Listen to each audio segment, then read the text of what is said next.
നമസ്കാരം. പ്രമാദമായ പാറശാല ഷാരോൺ വധക്കേസിൽ ഇന്ന് നെയ്യാറ്റിങ്കര അഡീഷണൽ സെഷൻസ് കോടതി വിധി പറയുന്നു. 2022 നടന്ന ഈ കേസിൽ 3 പ്രതികളെയാണ് കുറ്റക്കാരായി കണ്ടെത്തിയിരുന്നത്.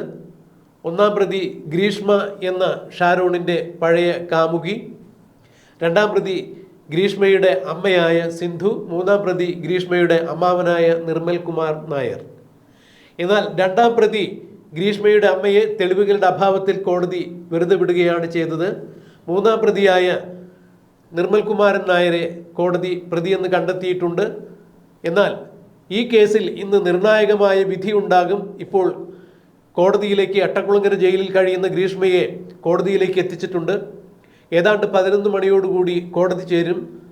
ഇന്ന് ഈ കേസിൽ വിധി വരുമ്പോൾ കേരളം ഉറ്റുനോക്കിക്കൊണ്ടിരുന്ന ഈ കേസിൽ എന്തായിരിക്കും ഗ്രീഷ്മയ്ക്ക് കിട്ടുന്ന വിധി എന്നറിയുവാൻ വേണ്ടി സാഗൂതം കാത്തിരിക്കുന്നു കേരളത്തിൻ്റെ മനസാക്ഷി. തന്നെ ജീവന് തുല്യം സ്നേഹിച്ച ഷാരോൺ രാജ് എന്ന റേഡിയോളജി വിദ്യാർത്ഥിയെ ഏത് വിധേനയും ഇല്ലാതെയാക്കണം, തനിക്ക് പുതിയതായി വന്ന കല്യാണാലോചന അത് മുന്നോട്ട് കൊണ്ടുപോകണമെന്നുണ്ടെങ്കിൽ സൈന്യത്തിൽ ജോലിയുള്ള ഉയർന്ന ഉദ്യോഗസ്ഥനുമായി കല്യാണ ജീവിതം നയിക്കണമെന്നുണ്ടെങ്കിൽ തൻ്റെ കാമുകനായ ഷാരോണിനെ ഇല്ലായ്മ ചെയ്യണം എന്നുള്ള തീരുമാനത്തിൽ ഗ്രീഷ്മ എത്തിച്ചേരുകയും ഇതിനുവേണ്ടി യൂട്യൂബ് അടക്കമുള്ള ദൃശ്യമാധ്യമങ്ങളിൽ പരതി പാരാക്കിറ്റ് എന്ന വിഷം മനുഷ്യ ശരീരത്തിൽ എത്തിക്കഴിഞ്ഞാൽ സ്ലോ പോയിസണായി തന്നെയാണ് അത് വർത്തിക്കുക. അതായത് ശരീരത്തിൻ്റെ നാവും ഹൃദയവും കിഡ്നിയും കരളും അടക്കമുള്ള എല്ലാ അവയവങ്ങളും കാലക്രമേണ ദ്രവിച്ച് ഉരുകി അഴുകി ഇല്ലാതെയായി ഇഞ്ചിഞ്ചായി മനുഷ്യൻ മരിക്കുന്ന വിഷമാണ് പാരാക്കിറ്റ്. യൂട്യൂബിൽ സെർച്ച് ചെയ്താണ് ഗ്രീഷ്മ ഇത്തരത്തിൽ ഒരു വിഷം സംഘടിപ്പിച്ചത്. പലതവണ ഗ്രീഷ്മ ഷാരോൺ രാജിന് ജ്യൂസിൽ പലതരത്തിലുള്ള വിഷദ്രാവകങ്ങൾ ചേർത്ത് നൽകുകയുണ്ടായി. പക്ഷേ അന്നെല്ലാം ആയുസിൻ്റെ ബലം കൊണ്ട് മാത്രമാണ് ഷാരോൺ രാജ് രക്ഷപ്പെട്ടത്. എന്നാൽ കൊല്ലപ്പെടുന്നതിന് 11 ദിവസം മുൻപ് ഗ്രീഷ്മ ഷാരോൺ രാജിനെ തൻ്റെ വീട്ടിലേക്ക് ക്ഷണിച്ചു വരുത്തുകയും ജ്യൂസ് നൽകുകയുമായിരുന്നു. ജ്യൂസ് കഴിച്ച ഷാരോൺ രാജിന് അതിന് രുചി വ്യത്യാസം തോന്നി, കഴിക്കുന്നല്ലോ എന്ന് പറഞ്ഞപ്പോൾ ഇത് കഷായ ജ്യൂസാണ് എന്ന് പറഞ്ഞുകൊണ്ടാണ് ഗ്രീഷ്മ ഷാരോൺ രാജിന് കൊടുത്തത്. ഞാനും ഇത് തന്നെയാണ് കഴിക്കുന്നത് എന്നാണ് പറഞ്ഞത്.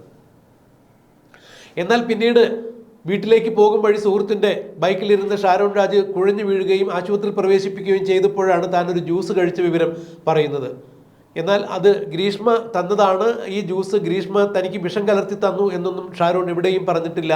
അവസാന നിമിഷം താൻ മരിക്കുകയാണ് എന്നറിഞ്ഞപ്പോൾ പോലും ഗ്രീഷ്മയെ തള്ളിപ്പറയാൻ ഷാരോൺ രാജ് തയ്യാറായില്ല. ഗ്രീഷ്മ തന്ന വിഷം തന്നെയാണ് തനിക്ക് മരണകാരണമായി മാറുന്നു എന്നുള്ള സത്യം മനസ്സിലാക്കിയപ്പോഴും ഗ്രീഷ്മയെ തള്ളിപ്പറയാൻ കഴിയാതിരുന്ന അല്ലെങ്കിൽ തള്ളിപ്പറയാതിരുന്ന അത്രത്തോളം പ്രണയത്തെ ഹൃദയത്തോട് ചേർത്ത് നിർത്തിയിരുന്ന ഷാരോൺ രാജിനെയാണ് ഗ്രീഷ്മ വകവരുത്തിയത് എന്നോർക്കുമ്പോൾ പ്രണയത്തെ തന്നെയാണ് ഗ്രീഷ്മ കൊന്നുകളഞ്ഞത്.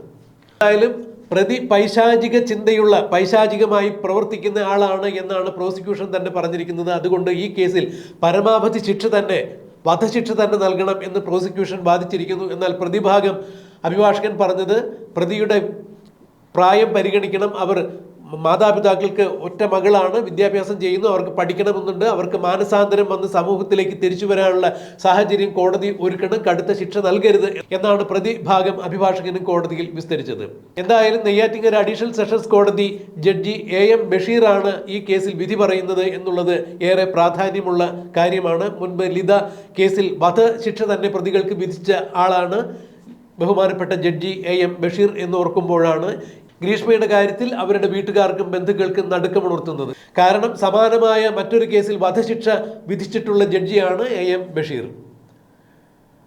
പ്രതി കരുതിക്കൂട്ടി തന്നെയാണ് ഷാരോൺ രാജിനെ തൻ്റെ വീട്ടിലേക്ക് വിളിച്ചു വരുത്തിയതെന്നും അയാളെ തൻ്റെ ജീവിതത്തിൽ നിന്ന് ഒഴിവാക്കുവാൻ വേണ്ടി ഏത് വിധേനയും എങ്ങനെയും അയാളെ ഇല്ലാതാക്കണം എന്ന് തന്നെയായിരുന്നു ഗ്രീഷ്മയുടെ ഉദ്ദേശം എന്ന് പ്രോസിക്യൂഷൻ കണ്ടെത്തിയിരിക്കുന്നു. പല തവണയാണ് ഷാരോണിന് ജ്യൂസിൽ മറ്റു പലതരത്തിലുള്ള വിഷദ്രാവകങ്ങളും ചേർത്ത് നൽകിയിരിക്കുന്നത്. അന്ന് ആയുസിൻ്റെ ബലം കൊണ്ട് മാത്രമാണ് ഷാരോൺ രാജ് രക്ഷപ്പെട്ടത് എന്ന് പ്രോസിക്യൂഷൻ അടിവരയിട്ട് വാദിക്കുന്നു. ഗ്രീഷ്മയ്ക്ക് സൈന്യത്തിൽ നിന്നും മികച്ച ഒരു കല്യാണാലോചന വന്നപ്പോൾ ആ വിവാഹ ബന്ധത്തിൽ ഏർപ്പെടുവാൻ വേണ്ടി തൻ്റെ കാമുകനായ, പ്രത്യേകിച്ച് ജോലിയൊന്നും ഇല്ലാത്ത BSc റേഡിയോളജി വിദ്യാർത്ഥിയായ ഷാരോണിനെ ഒഴിവാക്കേണ്ടത് ഗ്രീഷ്മയുടെ ആവശ്യമായിരുന്നു എന്നുള്ളത് തന്നെയാണ് പ്രോസിക്യൂഷൻ കണ്ടെത്തിയിരിക്കുന്നത്. അതിനുവേണ്ടി വളരെ ആസൂത്രിതമായി നാളുകളെടുത്ത് യൂട്യൂബ് പോലുള്ള വിവിധ മീഡിയകളിൽ സെർച്ച് ചെയ്താണ് പാരാക്കിറ്റ് പോലുള്ള ഒരു വിഷം ഗ്രീഷ്മ കണ്ടെത്തിയത് എന്ന് പ്രോസിക്യൂഷൻ അടിവരയിട്ട് പറഞ്ഞിരിക്കുന്നു.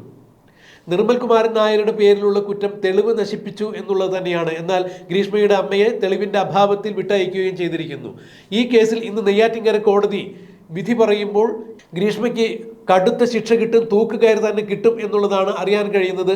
ഇനിയിപ്പോൾ തൂക്ക് കയർ കിട്ടിയില്ല എങ്കിൽ പോലും 10 വർഷത്തിലധികം ജീവപര്യന്തം ശിക്ഷ കിട്ടും എന്ന് തന്നെയാണ് പ്രതീക്ഷിക്കപ്പെടുന്നത്. എന്നാൽ പ്രതിഭാഗ അഭിഭാഷകൻ പറഞ്ഞിരിക്കുന്നത് ഷാരോൺ രാജിനെ ഏത് വിധേനയും ഒഴിവാക്കാൻ വേണ്ടി ഗ്രീഷ്മ ശ്രമിച്ചു, അയാൾ ഒഴിഞ്ഞു പോയില്ല, തൻ്റെ വിവാഹ ജീവിതം ഉൾപ്പെടെയുള്ള ജീവിതം നശിപ്പിക്കും എന്ന് കണക്കാക്കി പിന്നീട് പ്രതിക്ക് തൻ്റെ പ്രായത്തെ കണക്കിലെടുത്ത് തനിക്ക് ആത്മഹത്യ ചെയ്യാൻ സാധിക്കില്ല, അതുകൊണ്ട് ഈ പ്രതിയെ, അതായത് ഷാരോൺ രാജിനെ ഒഴിവാക്കാൻ വേണ്ടി അങ്ങനെ കൊലപാതകം എന്നുള്ളൊരു സാഹചര്യത്തിലേക്ക് എത്തുകയായിരുന്നു. പ്രതിക്ക് ക്രിമിനൽ പശ്ചാത്തലമില്ലാത്തതിൻ്റെ പേരിൽ മാനസാന്തരപ്പെട്ട് സമൂഹത്തിൽ ജീവിക്കുവാനുള്ള സാഹചര്യം ഉണ്ടാക്കണം, കടുത്ത ശിക്ഷ ഒഴിവാക്കണം എന്നാണ് ഗ്രീഷ്മയ്ക്ക് വേണ്ടി ഹാജരായ അഭിഭാഷകൻ കോടതിയിൽ വാദിച്ചത്. വളരെ വൈകാരികമായ മുഹൂർത്തങ്ങളാണ് ഇന്നലെ കോടതി കേട്ടത്. എന്തായാലും ഇന്ന് 11 മണിക്ക് കോടതി കൂടുമ്പോൾ ഗ്രീഷ്മയ്ക്ക് എന്ത് തരത്തിലുള്ള വിധി നെയ്യാറ്റിൻകര അഡീഷണൽ സെഷൻസ് കോടതി ജഡ്ജി AM ബഷീർ വിധിക്കും എന്നുള്ളത് നമുക്ക് കണ്ടറിയേണ്ടത് തന്നെയാണ്.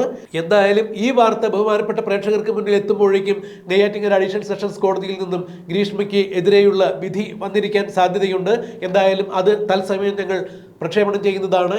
എന്നാൽ ഈ വിഷയത്തിൽ, അതായത് തൻ്റെ ഹൃദയത്തെക്കാൾ തൻ്റെ പ്രണയിനിയെ ഇഷ്ടപ്പെട്ടിരുന്ന ഷാരോൺ രാജിനെ ഗ്രീഷ്മ ഇല്ലാതാക്കിയതോടൊപ്പം തന്നെ പ്രണയം എന്നൊരു വികാരത്തെ തന്നെയാണ് കൊന്നുകളഞ്ഞത് എന്ന നിരീക്ഷണത്തിൽ തന്നെയാണ് പ്രോസിക്യൂഷനും എത്തിച്ചേർന്നിരിക്കുന്നത്. എന്തായാലും ഗ്രീഷ്മയ്ക്ക് കടുത്ത ശിക്ഷ കിട്ടണം എന്നുള്ളതിൽ യാതൊരു തർക്കവുമില്ല എന്ന് കേരളത്തിൻ്റെ പൊതുബോധവും ആഗ്രഹിക്കുമ്പോൾ ഇനി കോടതിയിൽ എന്താണ് നടക്കുക എന്നുള്ളത് നമുക്ക് അല്പനിമിഷത്തിനകം കണ്ടറിയാം. കാത്തിരിക്കാം.